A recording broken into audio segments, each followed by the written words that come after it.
I am Aruna. Today topic, what is government? Government అంటే ప్రభుత్వం అంటే ఏమిటి? ప్రభుత్వం అంటే ప్రజలకు సంబంధించి జీవన విధానాన్ని, అలాగే చర్యలను, తర్వాత వాళ్ళకి కావాల్సిన ప్రయోజనాలను, వాళ్ళకి ఏమైతే నీడ్స్ ఉన్నాయో, వాళ్ళకి ఏమైతే అవసరాలు ఉన్నాయో అవన్నీ కూడా వాటన్నిటిని కూడా సేకరించి నిర్వహించడానికి ఒక బాధ్యతగా, అంటే రాజ్యాంగాన్ని అనుసరించి రాజ్యాంగబద్ధంగా రాజ్యాంగంలో ఏ ఆర్టికల్ ద్వారా ఏమి ఎప్పుడు పొందుపరిచారు ఆ విధంగా ఇక్కడ ప్రజల కోసం, ప్రజలకు కావాల్సినవన్నీ కూడా నిర్వహించడానికి చేసే కృషి ఒక సాధనం రూపంలో లేదా ఒక యంత్రాంగ రూపంలో ఉన్నదే ప్రభుత్వము అంటారు. అయితే ఈ ప్రభుత్వంలో 3 అంగాలు ఉంటాయి. అవే 3 ఆర్గాన్స్ అంటారు. ఈ 3 ఆర్గాన్స్లో ఏ ఆర్గాన్ లేకపోయినా కూడా ఉంటిపడిపోతుంది ప్రభుత్వము. అంటే మన బాడీలో ఏ పార్ట్ లేకపోయినా కూడా మనం సవ్యంగా వర్క్ చేయలేము.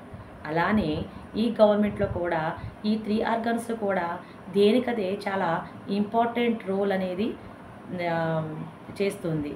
కాబట్టి ఏ ఆర్గాన్ లేకపోయినా అక్కడ గవర్నమెంట్ అనేది ఉంటిపడిపోతుంది అని చెప్పచ్చు.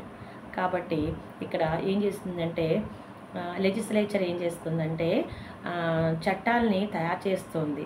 The function of legislature is to prepare laws. అంటే శాసనశాఖ చట్టాలను తయారు చేస్తుంది. ఎవరి కోసం? సమాజంలో ఉండే ప్రతి ఒక్కరి కోసం, ప్రతి అవసరాలను ఉద్దేశించి ఇక్కడ చట్టాలని తయారు చేస్తుంది. Second, the function of executive is to implement laws. అదేం చేస్తుంది? ఎగ్జిక్యూటివ్ అంటే కార్యనిర్వహణ శాఖ ఏం చేస్తుంది? శాసనశాఖ చేసిన చట్టాలని అలాగా కాగితాల రూపంలోనే ఉంచకుండా వాటిల్ని కార్యాచరణ రూపంలోకి తెస్తుంది. అంటే ఏం చేస్తుంది? అమలుపరుస్తుంది, ఇంప్లిమెంట్ చేస్తుంది, చట్టాలని ఇంప్లిమెంట్ చేస్తుంది. నెక్స్ట్ థర్డ్ ఏం చేస్తుంది? The function of judiciary is to interpret laws. అంటే వ్యాఖ్యానిస్తుంది. ఇక్కడ లెజిస్లేచర్ ఏం చేస్తుంది? మేకింగ్ చేస్తుంది.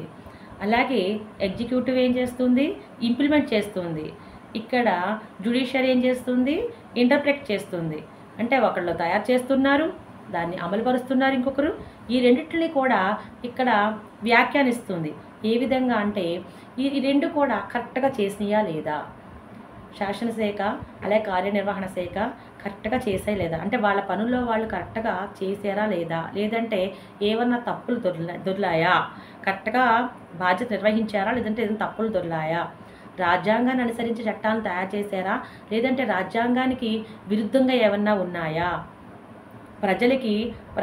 ప్రజల జీవన విధానాన్ని అనుసరించి వాళ్ళు హ్యాపీగా ఉండేటట్లు చేశారా, లేదంటే వాళ్ళకి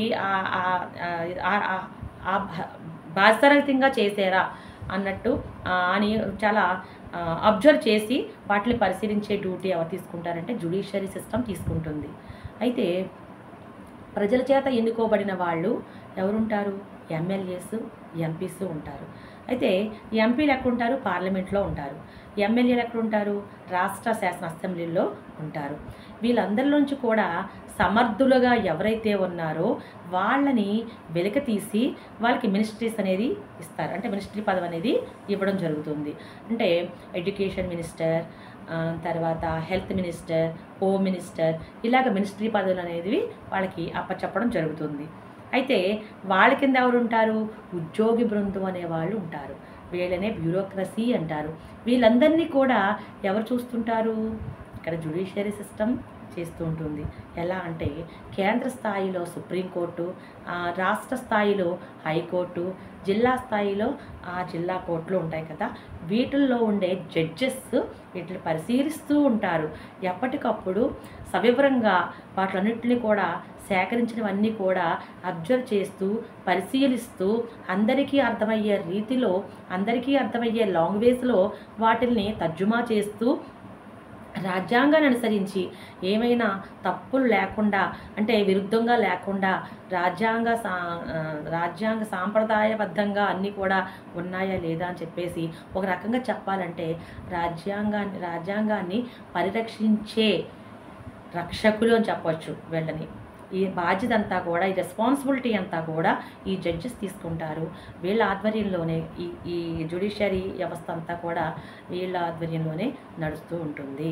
అంటే న్యాయశాఖ అంతా కూడా ఈ జడ్జెస్ చూస్తూ ఉంటారు.